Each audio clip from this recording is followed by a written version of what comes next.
Happy money morning my dear. Happy morning ma'am. Happy money morning my dear multiple. Happy morning ma'am. Happy money morning మరి multibillionaire. Great sir, great. ఎలా ఉన్నారు?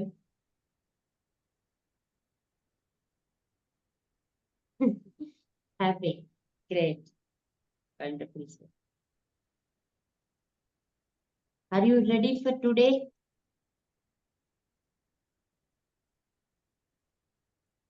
Ready madam. Yes, ఈ రోజు కోసం సిద్ధమైపోయారు.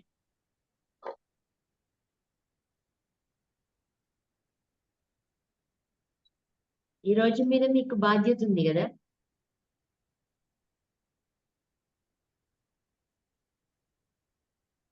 ఉందా? ఈ రోజు మీద మనకి బాధ్యత ఉందండి. ఉంది. ఇది కాబట్టే మనం ఇన్ టైంకి లెగడం, ఆల్రెడీ మన దినచర్యని స్టార్ట్ చేస్తాం కదా, రొటీన్ లైఫ్ ని. బాధ్యతకి కర్తవ్యానికి తేడా ఏంటి మేడం? ఓకే, ఈ రోజు అంతా దాని గురించే మాట్లాడదాం అయితే. ఓకే ఓకే, బాధ్యత గురించి ఎలాగో వచ్చింది కాబట్టి టాపిక్, అలాగే కర్తవ్యం కూడా దీంట్లో ఇన్క్లూడ్ అయి ఉంటది. ముందు ముందు వెళ్తున్న కొద్దీ మీకు అర్థమవుతుంది. కానీ నేను క్వశ్చన్ అడుగుతాను, మీ జీవితం విషయంలో మీరు ఎంత బాధ్యతగా ఉన్నారు? దాంతోపాటు మీ ఆర్థికంగా, అంటే మీ ఫైనాన్షియల్ మ్యాటర్స్ లో మీరు ఎంత బాధ్యతగా ఉన్నారు? అర్థమైందా నాకు వచ్చిన?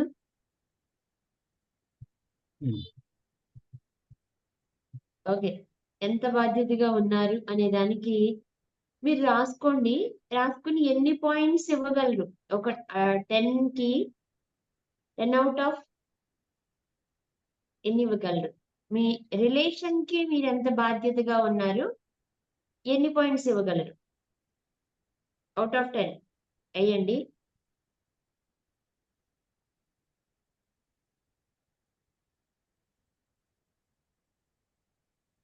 మీ ఫైనాన్షియల్ మ్యాటర్స్ కి, మీ రిలేషన్స్ కి, ఐ మీన్ మీ రిలేషన్ మీన్ మీ భార్యతో, భర్తతో, పిల్లలతో ఒక సమాధానకరంగా ఉన్న జీవితాన్ని అనుభవిస్తున్నారా? లేదు అంటే ఏమైనా గొడవలు, ఇబ్బందులు, కొంత మిస్కమ్యూనికేషన్, స్ట్రెస్ ఫీల్ అవుతున్నారా రిలేషన్ లో? అలాంటప్పుడు మీరు ఎంత బాధ్యతగా ఉన్నారు అనేది ఒక నెంబర్ ఇవ్వండి. అలాగే మీ హెల్త్ విషయంలో 100% మీరు హెల్దీగా ఉన్నారనే కాన్ఫిడెంట్, దానికోసం మీరు బాధ్యతగా ఉన్నారా అని దాని మీద మీరు ఎన్ని పాయింట్స్ ఇవ్వగలరు? ఈ జాబ్ విషయంలో మీరు ఎంతవరకు రెస్పాన్సిబిలిటీ ఫీల్ అవుతున్నారు, ఎంత ఎఫర్ట్స్ పెడుతున్నారు, ఎన్ని పాయింట్స్ ఇస్తారు?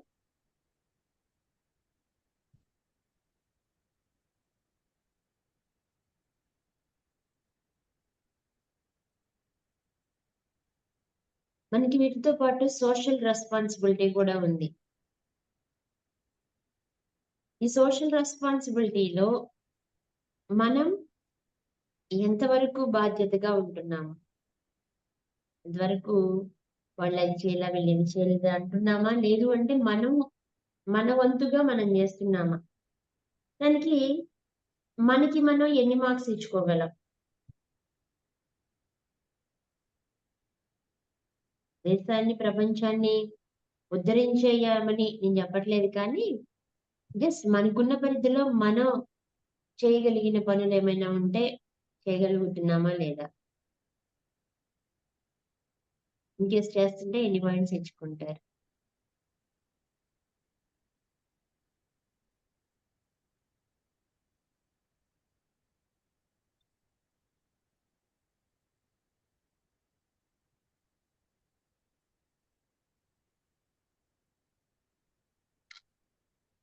Finance, personal life, family life, మీ యొక్క professional life and spiritual life కూడా రాసుకోండి. Spiritual life and social life.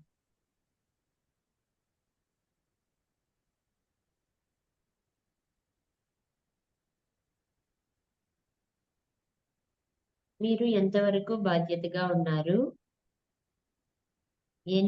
ఎన్ని మార్క్స్ ఇచ్చుకోగలుగుతున్నారు?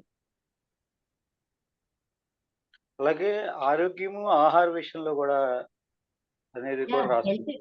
హెల్త్ రాసుకోండి. హెల్త్ విషయానికొచ్చేసరికి మొత్తం వస్తాయి గదా మనకి. ఫిట్‌నెస్ వస్తుంది. మన సెల్ఫ్ కేర్ వస్తుంది. ఫుడ్ గురించి వస్తుంది.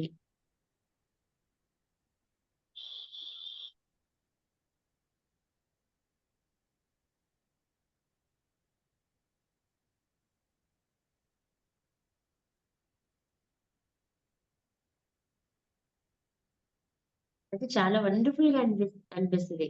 ఈ క్వెషన్స్ అన్నీ రాసిన తర్వాత చాలా చాలా అనిపిస్తది.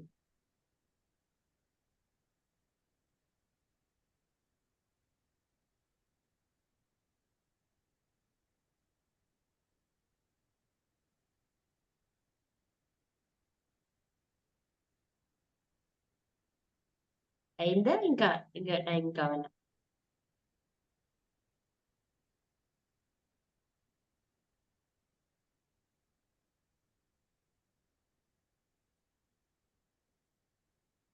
మన కోసం మనం ఎంత రెస్పాన్సిబుల్‌గా ఫీల్ అవుతున్నాము. యెస్. అయిపోయిందా? అయింది. Great. Great. Great. 10 out of 10 ఏమన్నా వచ్చినాయా? దేనికైనా? రాలేదు. రాలేదండి. రాలేదు. ఓకే. గ్రేట్. జెన్యూన్‌గా ఉన్నారు.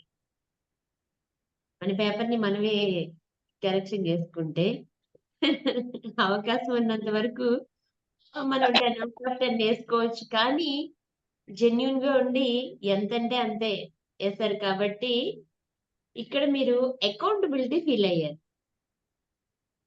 అంతే కదా! Responsibility and accountability. ఈ రెండిటిని ఫీల్ అయ్యారు.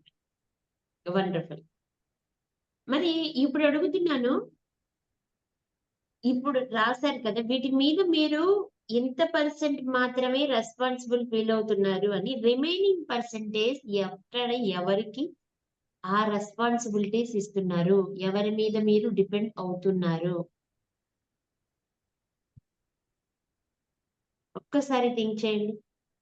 ఆ పక్కనే రాసుకోండి. ఆ పక్కనే అర్థం కాలేదండి. ఇప్పుడు ఒక 100% రెస్పాన్సిబుల్ తీసుకోవాలి. మనం 10 పాయింట్స్ అని యేసుకున్నాం కదా! దాంట్లో మనకి మన హెల్త్ మీద మనకి రెస్పాన్సిబుల్ ఒక 5% తీసుకుంటున్నాము అనుకోండి. రిమైనింగ్ 5% ఎవరి మీద డిపెండ్ అవుతున్నాము? ఏం వస్తే జరుగుతదని డిపెండ్ అవుతున్నాము? లేదు నాకు మంచి ఫుడ్ మా వైఫు కుక్ చేయట్లేదనా? లేదు ఫైనాన్షియల్ ప్రాబ్లమ్స్ వలన నేను మంచి ఫుడ్ తినలేకపోతున్నాను అనా? అంటే సంథింగ్ ఏదో ఉంటది దానికి కాజ్ ఉంటది. ఆ! రిమైనింగ్ ఫుల్‌ఫిల్‌మెంట్ కోసం దేని మీద మనం డిపెండ్ అవుతున్నాము? ఓకే. ఓకే. హుహు. ఆ రెస్పాన్సిబిలిటీ ఎవరికిచ్చాము? ఓకే. మీకు ఏదనిపిస్తే అది రాయండి. ఇప్పుడు నేను ఉండేంత వరకు చాలా బాధ్యతగా ఉన్నాను నా ఫ్యామిలీలో. బట్ రిమైనింగ్ ఉండాల్సిన బాధ్యతాయుతంగా నేనొక్కదాన్నే కాదు కదా! నేనొక్కడినే కాదు కదా! అపోజిట్ పర్సన్ కూడా ఉండాలి కదా మేడం అని అంటారు. హ్మ్.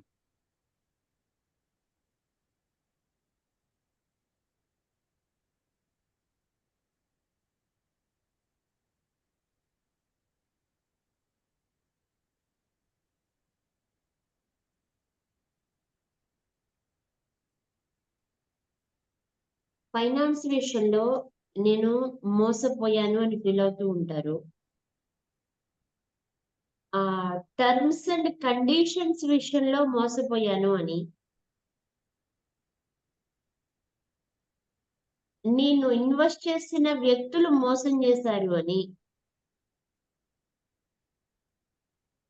నేను ఇన్వెస్ట్ చేసిన బ్యాంక్స్ కానీ అవి ఇన్వెస్ట్ చేసిన పార్టీస్ ఏయైతే ఉన్నాయో వాళ్ళు కొలాప్స్ అయిపోయారనో, లేకపోతే వాళ్ళు బోర్డ్ తిప్పేసారనో అలా మనం అనుకుంటూ ఉంటాం. అట్లాగే కాకుండా నేనుండే రెంట్ రేట్లు పెరిగిపోయినియనో, నేను చేసే ఉద్యోగంలో నాకు పే ఆఫ్ ఎక్కువ రావట్లేదు, ఇంక్రిమెంట్స్ రావట్లేదు అను సంథింగ్ ఇంకా చాలా విషయాల గురించి మనం డిస్కస్ చేస్తూ ఉంటాం కదా! We are victim. మనం ఒక విక్టిమ్ లాగా ఫీల్ అవుతూ ఉంటాం.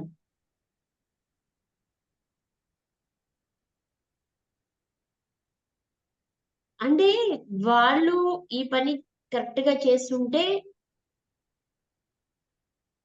నా విషయంలో నేను ఫైనాన్షియల్‌గా బాగా ఉండేవాడిని. అంటే నాకు వాళ్ళు మంచి జీతం ఇచ్చుంటే బాగుండేవాడిని. ఇలా సంథింగ్ కొన్ని ఫీల్ అవుతూ మనల్ని మనం విక్టిమ్‌గా ఫీల్ అవుతూ ఉంటాం కదా!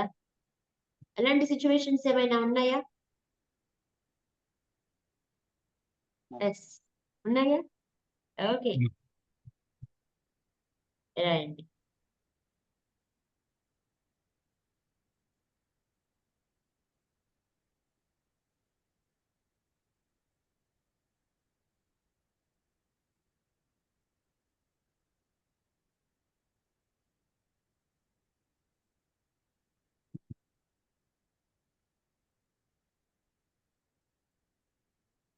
మీరు రాసిన దాంట్లో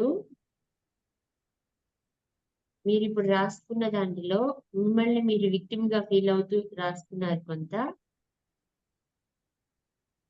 ఆ రాసుకున్న వాటిని బేస్ చేసుకొని మిమ్మల్ని బాగా ఇన్‌ఫ్లూయెన్స్ చేస్తూ ఇది గనక జరిగితే టోటల్‌గా మారిపోతుంది లైఫు అనుకున్నది ఏదైనా ఉందా?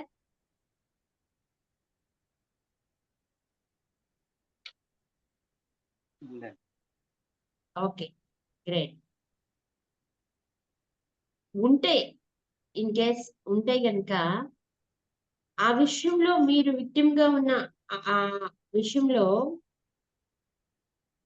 మీ అకౌంటబిలిటీ గురించి ఒక్కసారి ఆలోచించండి. అంటే ఎంత బాధ్యతగా ఉన్నారు అనేది.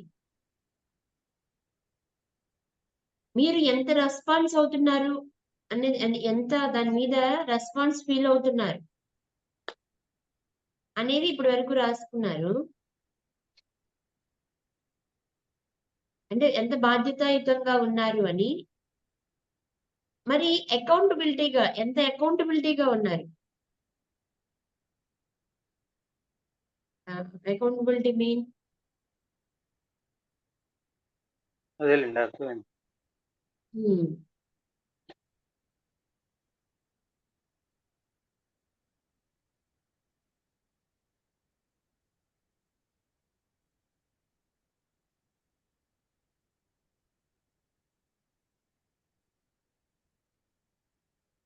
Responsibility and accountability.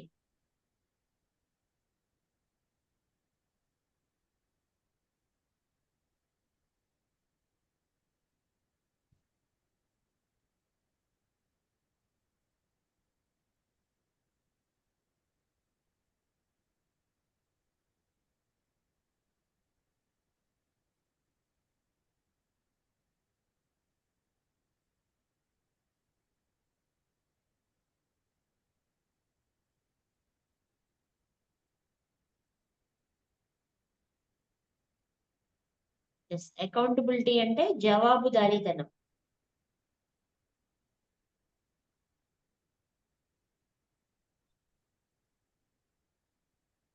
ఈ 2 పదాల ఆధారంగా ఒక సినిమాని తీశారు.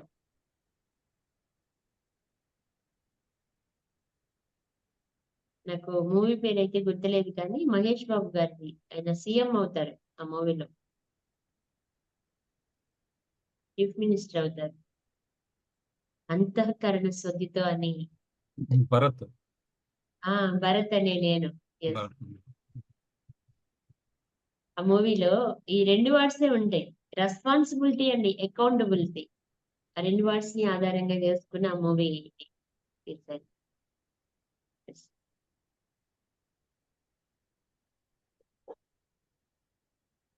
ఇప్పుడు ఇగండి మీకు బాగా అర్థం కావడానికి ఆ ప్రస్తావన తీసుకొచ్చాను నేను. మీరు ఇప్పుడు ఏ పొజిషన్‌లోనైనా ఉండనివ్వండి. ఈ రోజు నుంచి మీరు చేస్తున్న పనిలో మీరున్న పొజిషన్‌కి ఎంత రెస్పాన్సిబిలిటీ ఫీల్ అవుతున్నారు? నిజంగా దాని మీద 100% మీరు రెస్పాన్సిబిలిటీ ఫీల్ అవుతున్నారా? దాని మీద 100% మీరు ఎఫర్ట్స్ పెడుతున్నారా? పోనీ ఇప్పటికి ఏదో జరిగింది. జరగడానికి గల కారణం యాక్చువల్‌గా మీ ఫైనాన్షియల్ మ్యాటర్‌ని మీరు నిర్వహించుకోకుండా, మీరు రెస్పాన్స్ తీసుకోకుండా, ఎవరో దగ్గర ఇన్వెస్ట్ చేస్తే, వాళ్ళు ఆ డబ్బుని రెట్టింపు చేస్తారు అనే ఉద్దేశంతో మనం తీసుకెళ్ళి దాని మీద ఇన్వెస్ట్ చేసేస్తూ ఉంటాం. ఈ రోజుల్లో చాలా చాలా వచ్చినియి అవి. ఎప్పటినుంచో ఉన్నాయి. ఇప్పుడే కాదు. ఎప్పటినుంచో ఉన్నాయి. అంటే డబ్బు ఉంది అంటే దాన్ని ఎక్కడో అక్కడ ఇన్వెస్ట్ చేయాలి, పెంచుకోవాలి అనే ఆలోచనతో మ్ మనల్ల కాదు, ఎదుటి వ్యక్తులకైతే ఫైనాన్షియల్ నాలెడ్జ్ ఎక్కువగా ఉంది.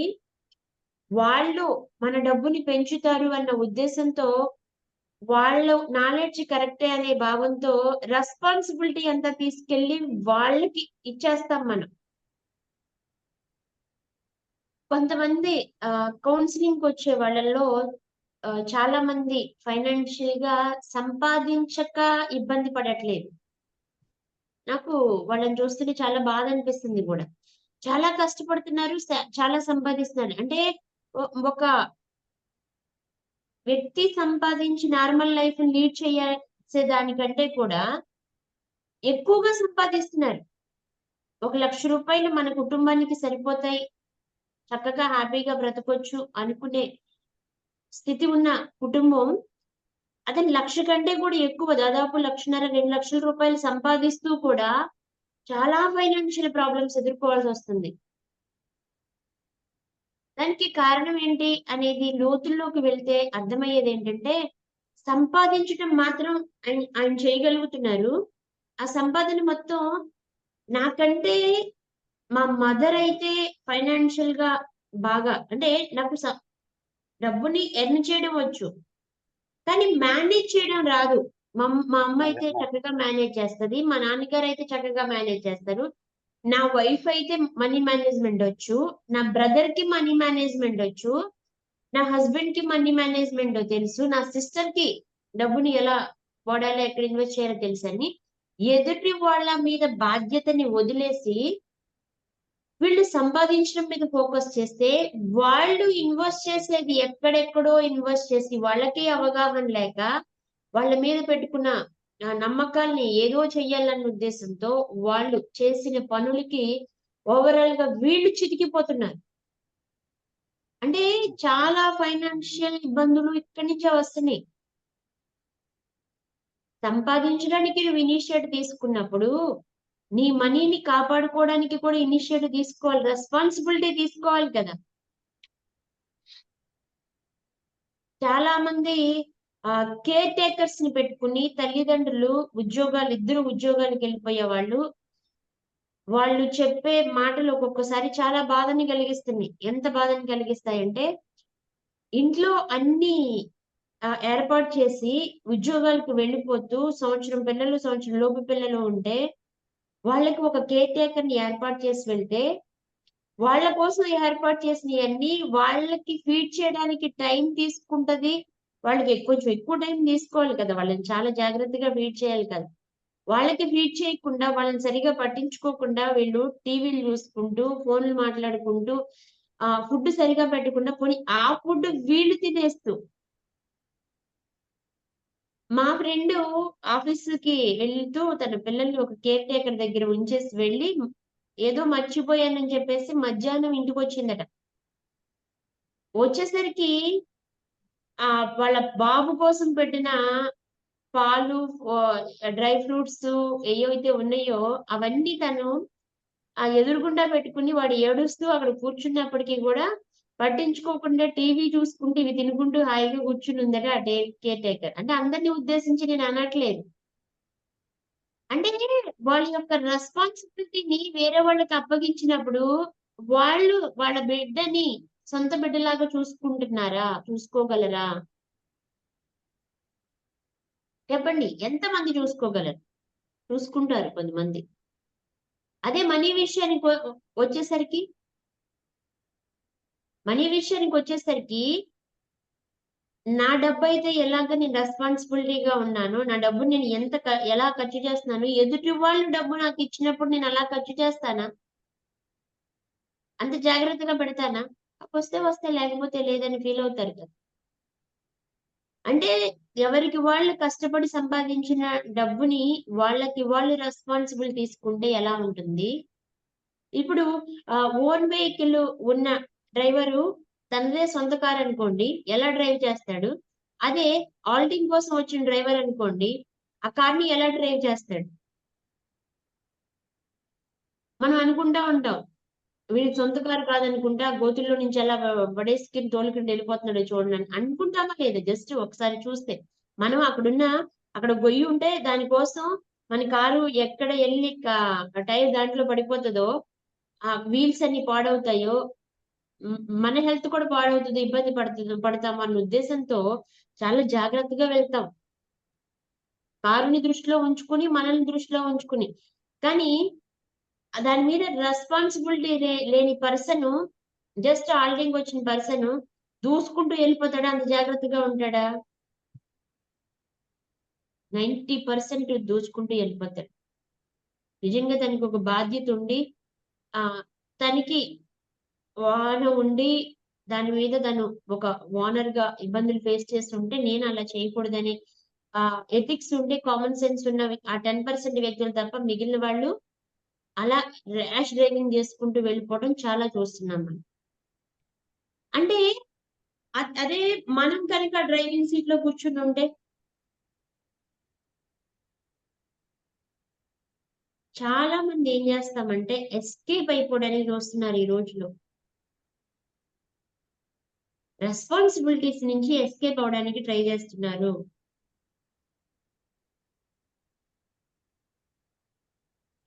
ఈ రెస్పాన్సిబిలిటీ వైఫ్‌గా నువ్వే తీసుకోవాలి. ఈ రెస్పాన్సిబిలిటీ హస్బెండ్‌గా నువ్వే తీసుకోవాలి.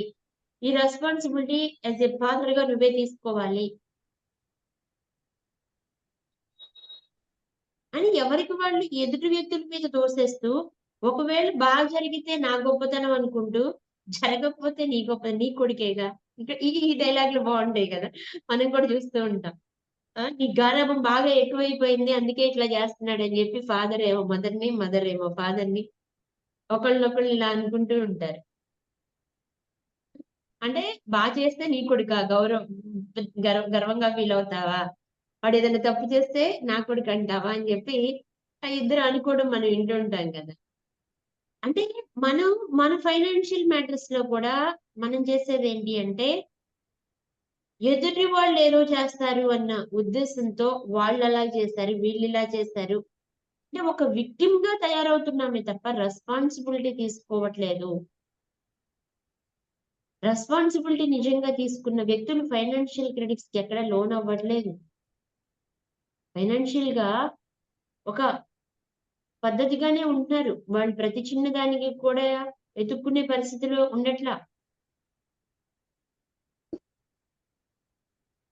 ఇప్పుడు మరి ఈరోజు మన రెస్పాన్సిబిలిటీస్ మనం తీసుకోలేదని మనకర్థమైంది. ఈరోజు మనం అకౌంటబిలిటీ ఈ రోజు నుంచి మనం చేయాల్సిన పనేంటి అంటే అకౌంటబిలిటీ. బాధ్యతాయుతంగా ఉండడం. అంతేనా? మనకి సంబంధించిన ప్రతి విషయంలో మనకి స్ట్రెస్ అనిపించినప్పటికి కూడా జవాబుదారీతనం అనేది మనకి కావాలి. బాధ్యతుంటే సరిపోదు. మనం చేసే ఉద్యోగానికి మనం ఖచ్చితంగా అకౌంటబిలిటీ ఉండాలి కదా! ఉంటుంది కూడా. మనం చేసిన ప్రతిదానికి కూడా మనకి ప్రతిదాని మీద మనకి కొంత జవాబుదారీతనం అనేది ఉంటది. ఎక్కడుంటది? ఎలా ఉంటది? అంటే మనకి ఇయర్లీ అకౌంట్స్ చెకింగ్ ఉంటది. ఉంటుందా? మనకిప్పుడు ఫైనాన్షియల్ ఇయర్ అయిపోయింది. మొత్తం ఆడిట్. ప్రతి వారికి కూడా ప్రతి చిన్న కంపెనీకి కూడా ఆడిట్ అనేది జరుగుతూ ఉంటది. గవర్నమెంట్, ప్రైవేట్ అన్నిటిలో కూడా. మన గవర్నమెంట్‌కి జవాబుదారీతనం. ఆ విషయంలో మరి అంత అకౌంటబిలిటీగా ఉన్నప్పుడు మన వ్యక్తిగతమైన విషయాల్లో మనం ఎందుకు అకౌంటబిలిటీగా ఉండట్లేదు? మన ఫైనాన్షియల్ మ్యాటర్స్ లో మనం ఎందుకు అకౌంటబిలిటీగా ఉండట్లేదు? మన రిలేషన్ విషయంలో అకౌంటబిలిటీ ఎందుకు చూపించట్లేదు? మన స్పిరిచువల్ లైఫ్ లో, పర్సనల్ లైఫ్ లో, సోషల్ లైఫ్ లో మనం ఎందుకు అకౌంటబిలిటీ అనేది చూపించట్లేదు? దానికి గల కారణం ఏంటి? మిమ్మల్ని మీరు క్వశ్చన్ చేసుకోండి. ఎందుకు చూపించట్లేదు? ఇప్పుడు మరి ఆఫీస్ లో విషయం అంటే ఖర్చు చేసిన ప్రతి రూపాయిని అకౌంట్స్ లోకి ఎక్కించాలి కదా! ఎందుకంటే అక్కడ ఆడిట్ ఉంటుంది, అకౌంటబిలిటీ. మరి మనం సంపాదించిన డబ్బుని, మనం సంపాదించిన ప్రతి రూపాయిని ఎందుకు అకౌంటబిలిటీ ఫీల్ అవ్వట్లేదు? ఎందుకంటే సెల్ఫ్ ఆడిట్ లేదు కాబట్టి. అంతేనా? మన ఆఫీస్ మనీని మనం వ్యర్థంగా మిస్‌యూజ్ చేస్తామా? మిస్‌యూజ్ చేశామంటే దానికి కాన్సిక్వెన్సెస్ ఉంటాయి ఖచ్చితంగా కదా! కాన్సిక్వెన్సెస్ మీన్ అది ఏ రకమైన పనిష్మెంట్ అవ్వచ్చు, పెనాల్టీలు అవ్వచ్చు, సస్పెన్షన్ అవ్వచ్చు, టెర్మినేషన్ అవ్వచ్చు. ఏదైనా అయ్యుండొచ్చు. ఇలా చేసిన చాలా కేసెస్‌లో చాలా మంది ఆహ్, జైలు పాలైపోయిన వాళ్ళు కూడా ఉంటారు. మిస్‌యూజ్ చేస్తే. మరి మనీని మనం మన లైఫ్‌లో అకౌంటబిలిటీ లేకుండా మనీని మనం మిస్‌యూజ్ చేస్తున్నప్పుడు, మనీ మనల్ని కూడా మిస్‌యూజ్ చేస్తది గదా! మనం కూడా మరి ఫ్రీడమ్ అనేది కోల్పోతున్నాం కదా! ఇప్పుడు ఫైనాన్షియల్ ఫ్రీడమ్ లేదు అని చెప్పే చాలా మంది లైఫ్‌లో వాళ్ళు తీసుకునేవి ఇవి రెండే, రెస్పాన్సిబిలిటీ అండ్ అకౌంటబిలిటీ. ఇవి 2 లేకపోవడం వల్లే వాళ్ళు ఫైనాన్షియల్ ఫ్రీడమ్ లేదు అంటున్నారు. ఫైనాన్షియల్ ఫ్రీడమ్ లేదు అని మీరు మాట అనే ముందు ఈ 2 విషయాల్ని జ్ఞాపకం చేసుకోండి. నేను రెస్పాన్సిబిలిటీగా ఉన్నానా? అకౌంటబిలిటీగా ఉన్నానా? ఏ విషయంలోనైనా కానీ నాకు ఫ్రీడమ్ లేదు అని ఫీల్ అవుతూ ఉంటే, ముఖ్యంగా ఫైనాన్షియల్ ఫ్రీడమ్ లేదు అని ఫీల్ అవుతూ ఉన్నవాళ్ళు, నేను సంపాదించే మనీ విషయంలో నేను రెస్పాన్సిబిలిటీ తీసుకున్నానా?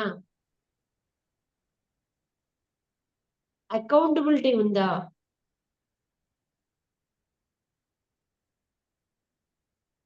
ఒక్క ఫైనాన్స్ విషయంలోనే కాదు, ప్రతి విషయంలో వ్యక్తిగతమైన జీవితంలో 40 ఏళ్లకి, 60 ఏళ్లకి నేను పని చెయ్యలేక ఇబ్బంది పడుతూ ఉన్నాను అంటే, నా ఆరోగ్యం మీద నాకు రెస్పాన్సిబిలిటీ ఉందా? నా ఫిట్‌నెస్ మీద నాకు రెస్పాన్సిబిలిటీ ఉందా? నేను తీసుకునే ఫుడ్ మీద రెస్పాన్సిబిలిటీ ఉందా? నేను అకౌంటబిలిటీ ఫీల్ అవుతున్నానా?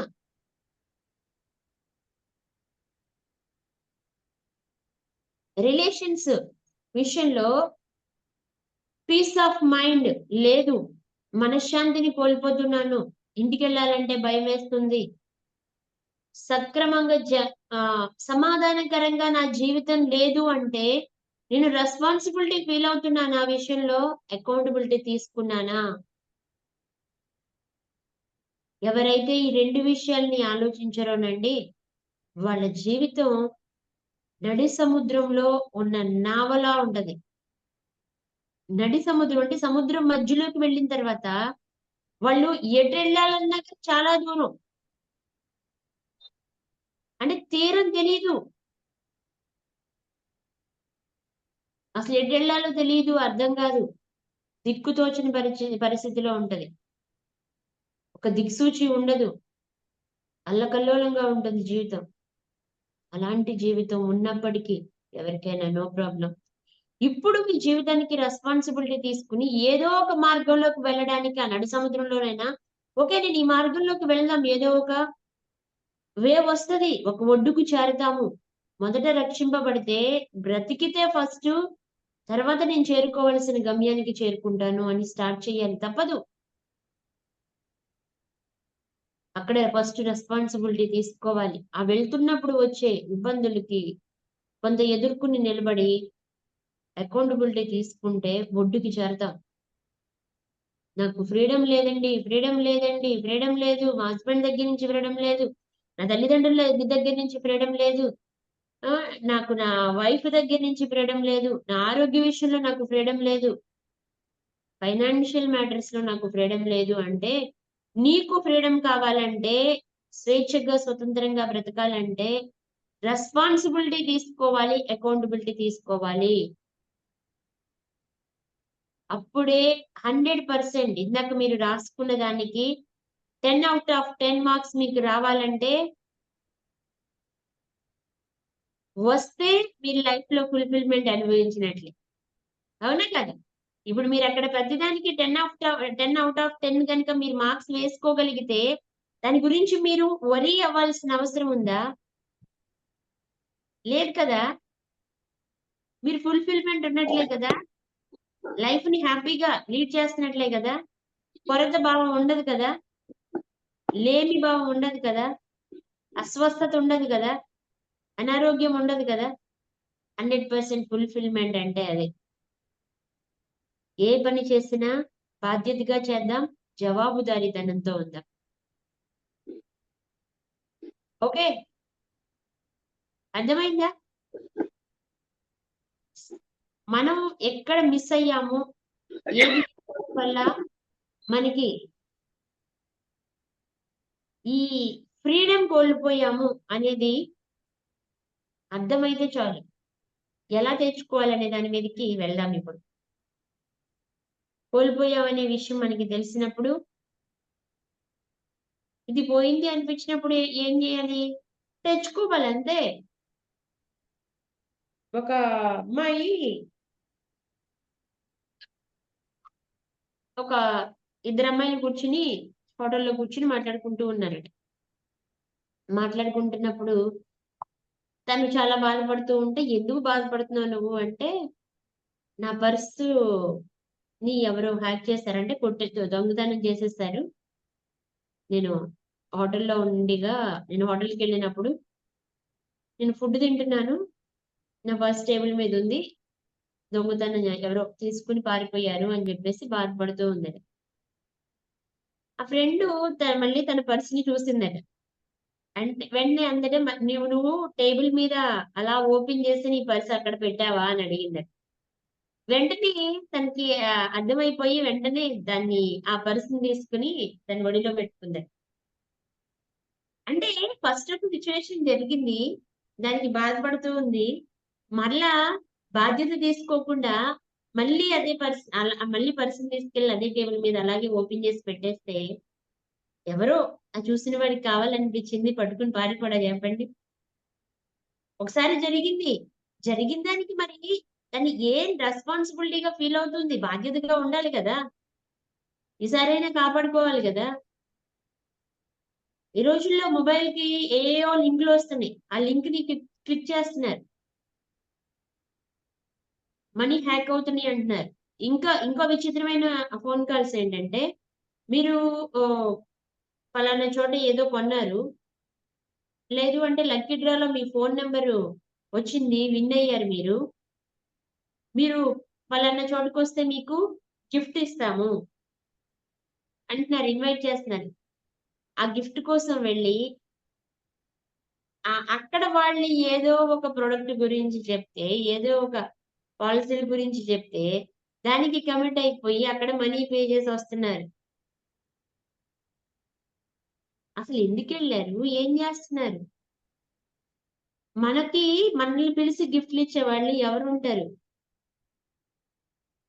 చాలా మంది ఇట్లా కూడా ఆలోచిస్తూ ఉంటారు. ఏదో ఒక రోజు నేను పెద్ద ఆహ్, బాగా డబ్బు సంపాదించేసి అంటే నాకు బాగా డబ్బొచ్చి పడిపోతది. కనక వర్షం నా మీద కురుస్తది. ఎవరో వచ్చి నాకిదిగో అయ్యా రూ. 1,00,00,000 అని చెప్పి తీసుకోమని ఇస్తారు అని ఆలోచిస్తూ ఉంటారు. దానికి తగ్గట్లు నువ్వేం చేస్తావమ్మా? అంటే నువ్వు ఏ సర్వీస్ ఇచ్చావని నీకు తీసుకొచ్చి రూ. 1,00,00,000 ఇస్తారు. నువ్వు సోషల్ సర్వీస్ ఏమైనా రెస్పాన్సిబిలిటీగా చేస్తావా? లేదు. ఆహ్, దేనికోసమైనా కష్టపడి ఒక ఫ్యామిలీని కాపాడావా? నీ ప్రాణాలకి ప్రాణాలను అడ్డుపెట్టి.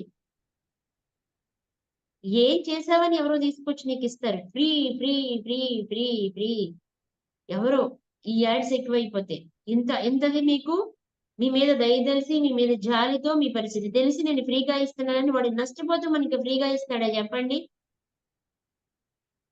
ఎవడైనా నష్టపోతూ ఫ్రీగా ఇస్తాడా మనకి? లేదు. ఫ్రీగా ఇవ్వరు. ఫ్రీ‌లకి అలవాటు పడతారు. ఒక్క విషయం చెప్పనా? యూనివర్స్ లో ఉన్న గొప్ప లా చెప్పనా?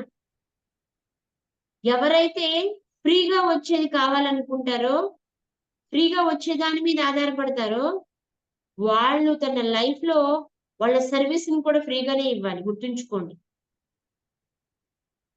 ఇది ఫ్రీగా వస్తుంది అని చెప్పి తీసుకోవడానికి ఎవరైతే సిద్ధపడతారో, ఫ్రీగా తీసుకోవడానికి అలవాటు పడతారో, వాళ్ళు వాళ్ళ సర్వీస్ ని కూడా ఫ్రీగా ఇవ్వాలి. ఎలాంటి మనీ తీసుకోకుండా. అంటే వాళ్ళకి ఎలాంటి ఇంకా రిటర్న్ గిఫ్ట్స్ ఉండవు.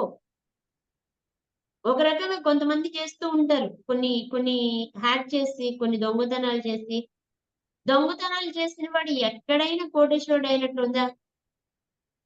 ఈ విషయంలో దొంగతనం చేశాడని ఎక్కడైనా మనశ్శాంతిగా ఉన్నట్లు ఉంటదా? ఎక్కడా ఉండలేడు. ఎవ్వరూ ఉండలేరు. ఫ్రీ కోసం ఈ రోజుల్లో అసల ఎంత ఆశపడిపోతూ ఉంటారో, ఇది ఫ్రీ అంట, ఇది డిస్కౌంట్ అంట, ఇది అదంట, ఇదంట అని. అంత వాల్యూ ఉన్నది. ఇప్పుడు డిస్కౌంట్ లో ఇంతకే వస్తుందట. అవన్నీ ఫ్రాడ్‌లు. అవన్నీ ఒక టైప్ ఆఫ్ మ్యానిప్యులేటింగ్ స్కీమ్స్. ఆ విషయంలో జాగ్రత్తగా ఉండాలి. రెస్పాన్సిబిలిటీ తీసుకోవాలి. మన డబ్బులకి, మనం ఖర్చు చేసే డబ్బుకి మనం రెస్పాన్సిబిలిటీ తీసుకోవాలి. అకౌంటబిలిటీగా ఉండాలి. మీరు ఈ పని అంటే మీ బిల్లు 3000 అయింది. ఇంకొక 1500 బిల్ చేస్తే మీకు ఒక సూట్ కేస్ ఫ్రీగా ఇస్తామండి. ఎలాంటివి ఉంటాయి? ఆ సూట్ కేస్ కోసం ఇంకో రూ. 1500 బిల్ చేసే వాళ్ళు చాలా మంది ఉంటారు. అంటే వాళ్ళకి అవసరం లేదు. ఆ సూట్ కేసు అవసరం లేదు. ఎక్స్‌ట్రా కొనాల్సిన అవసరం లేదు కానీ, ఎందుకో అదేదో ఫ్రీ వస్తుందట. దాన్నెందుకు పోగొట్టుకోవాలని 1500 పెట్టి మరీ తెచ్చుకుంటాం. దాని వాల్యూ ఓవరాల్‌గా చూస్తే అంతేముండదు. వీటన్నిటికి కారణం ఏంటి? మనకి రెస్పాన్సిబిలిటీ, మన డబ్బు మీద మనకి అకౌంటబిలిటీ లేకపోవడం వల్ల. అదే ఒక బాధ్యతాయుతమైన ఉద్యోగంలో ఉండి, ఆ ఉద్యోగంలో సంబంధించిన అకౌంట్స్ చూస్తూ ఉంటే, ఖర్చు చేయాల్సినప్పుడు మనం ఎలా ఆలోచిస్తామా? ఇంకొక 1500 ఖర్చు పెట్టి సూట్ కేస్ వస్తదంట అని. ఆఫీస్‌లో సూట్ కేస్ ఏం చేసుకుంటాము? ఎందుకు మనకు అవసరం లేదు. ఏం కావాలో, ఏదైతే కావాలో, ఎంత బడ్జెట్ ఉందో అంత బడ్జెట్‌లోనే అందులోనే కొంటాం. మనకి ప్రతి సంవత్సరం ఇంత బడ్జెట్ అని ఇస్తారు. మేము ప్రతిదానికి అకౌంట్స్ చూపించాలి కాబట్టి, ఆ బడ్జెట్‌లోనే తీసుకుంటాము. మరి మన సొంత విషయానికొచ్చేసరికి మనకెందుకు అకౌంటబిలిటీ లేదు. ఎందుకు బడ్జెట్ ఏసుకోవట్లేదు మనం. ఆర్థిక స్వేచ్ఛ కావాలి అంటే ఖచ్చితంగా ప్రతి రూపాయి ఖర్చు పెట్టేటప్పుడు రెస్పాన్సిబిలిటీ ఫీల్ అవ్వండి. అకౌంటబిలిటీ ఫీల్ అవ్వండి. ఈ రోజు నుంచి కరెక్ట్‌గా 1 మంత్ అండి. మంత్ ఎండింగ్‌కొచ్చాం కదా మనం. ఏప్రిల్ మేబీ ఈరోజు 29థా? 29. యెస్. ఈరోజు 29థ్ మనం మంత్ ఎండింగ్‌కొచ్చాము. బడ్జెట్ ఏసుకోండి. ప్రతిదానికి బడ్జెట్ ఏసుకోండి. ఫస్ట్ తారీఖు నుంచి మీకొచ్చే జీతాన్ని మే ఎండింగ్ వరకు అకౌంటబిలిటీ, రెస్పాన్సిబిలిటీ ఫీల్ అవ్వండి. మీరు అవసరాన్ని ఎక్కడా కూడా తగ్గించుకోవద్దు. మీరు తినకుండా కూడబెట్టి పీనాసిగా ఉండొద్దు. ఈ అకౌంటబిలిటీగా ఉండడం ఏంటో అనేది అర్థం చేసుకోండి. ఫైనాన్షియల్ రెస్పాన్సిబిలిటీ తీసుకోండి. ఒక్క నెల ట్రై చేయండి. 2 నెలలు, 3 నెలలు అసలు మీకు నెక్స్ట్ 6 మంత్స్‌లో మీరు ఏ రకమైన ఫైనాన్షియల్ మేనేజర్‌గా తయారవుతారంటే, నేను అష్యూరెన్స్ ఇస్తున్నాను. మీరు ఒక వండర్‌ఫుల్ పర్సన్‌గా తయారవుతారండి. యెస్. వండర్‌ఫుల్ పర్సన్‌గా తయారవుతారు. ఈరోజు క్లాస్ లాస్ట్‌లో మీకొక చిన్న విషయం చెప్తాను. ఆ! ఎంత చక్కని ఇన్వెస్ట్‌మెంట్ అంటే అది చాలా బావుంటది. చిన్న చిన్న ఇన్వెస్ట్‌మెంట్ రూ. 100 నుంచి కూడా చేసుకునే ఇన్వెస్ట్‌మెంట్ చాలా బావుంటది. దాంట్లో ఒక్కసారి మీరు ఎంటర్ అయిన తర్వాత చాలా హ్యాపీగా ఫీల్ అవుతారు కూడా. మీరు ఫైనాన్స్ విషయంలో రెస్పాన్సిబిలిటీ, అకౌంటబిలిటీ తీసుకోనంత వరకు కూడా మీరు ఫైనాన్షియల్ ఫ్రీడమ్ ని పొందలేరు. ఫైనాన్షియల్ ఫ్రీడమ్ కావాలంటే ఖచ్చితంగా ఈ 2 విషయాలు ఉండాల్సిందే. ఓకే. ఇప్పుడు దీంట్లో మీకు కలిగే